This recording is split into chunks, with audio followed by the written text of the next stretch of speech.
According to a recent report from the Nielsen company, global consumers spent more than 5.5 hours on social networking sites like Facebook and Twitter in December 2009. That's an increase of more than 80% from the previous year. And Australia is top of the charts with users spending nearly 7 hours on the sites each month. Ross Dawson from Advanced Human Technology joins us in the studio for more. Welcome, Ross.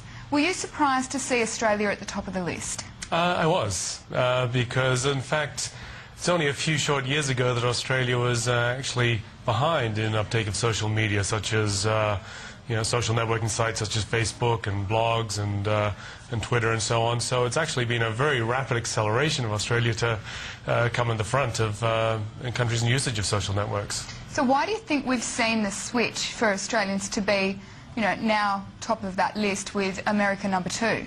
It's a really interesting question. I think there's more research to be done around this. I think there's a number of factors. One is that there's more and more use of mobile social networks and social media. And this only in Australia, we had very high, in fact, mobile data plans until July 2008 when the iPhone was launched. And then Australia's telcos came to the party and we started to have mobile data, which was, enabled people to use these things on the move. That accelerated uptake. And I think there's also this switch where Australians were, for example, on Facebook, were relatively slow initially, but once they started to move that started to take off quite dramatically, not least because there are 5% of Australians who are overseas at any point in time, and keeping in touch with friends is really part of the nature. And as social media has become more conversational, Australians have really taken to that more readily. Okay, so if we've gone to number 1 on that list, what is the business implications for people using it at work, but also looking forward to business applications for these sites? Are we using it to the best capability? Well, I think there's many domains in which this is highly relevant business. One is clearly in terms of marketing, and traditionally marketing has used traditional media to reach their potential customers. Now, since more and more people are spending time in social media and engaging with that in a far deeper way, usually than they are with many media sites, that means this has to be part of the marketing mix, and that it is on the table. So all of very distinctly from last year, we're seeing Australia's organisations, major organisations, say yes, we must have engagement in social media in whatever way, and engaging on that level.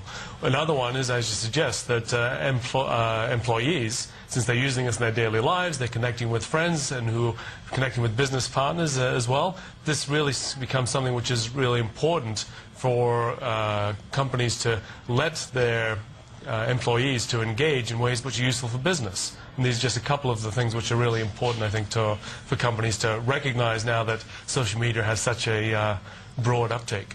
So do you think there can be successful strategies in allowing your employees to access these sites during the day?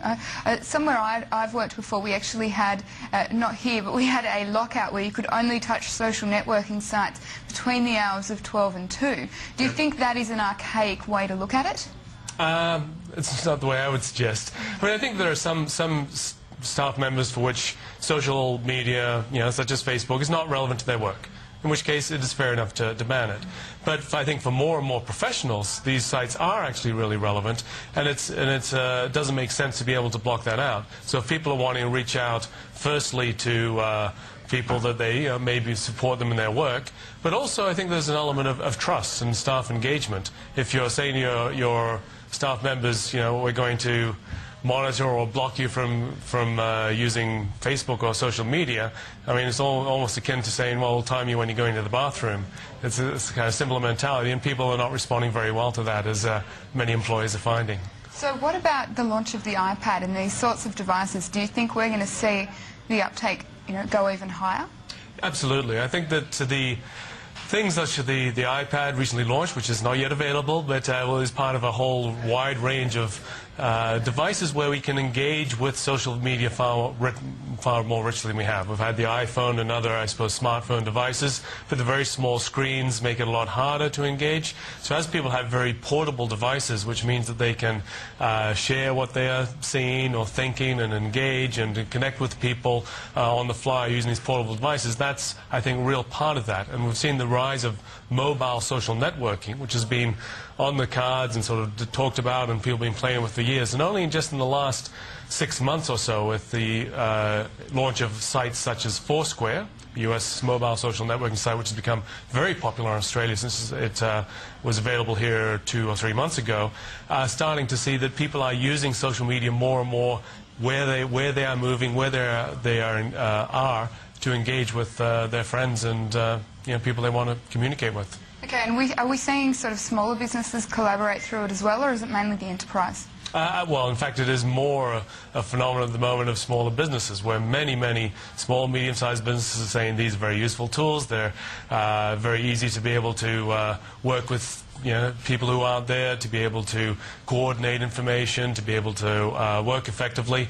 And the larger organizations have been, I suppose, struggling with the governance around these issues, around saying what are the parameters, how do we use this effectively, and they are starting to get their heads around that, but because of, I suppose, the structure and bureaucracy of larger business, it's made harder for them to use the flexibility of social media and to tap the potential. But both smaller business and large business are really taking up and using this very well, or beginning to.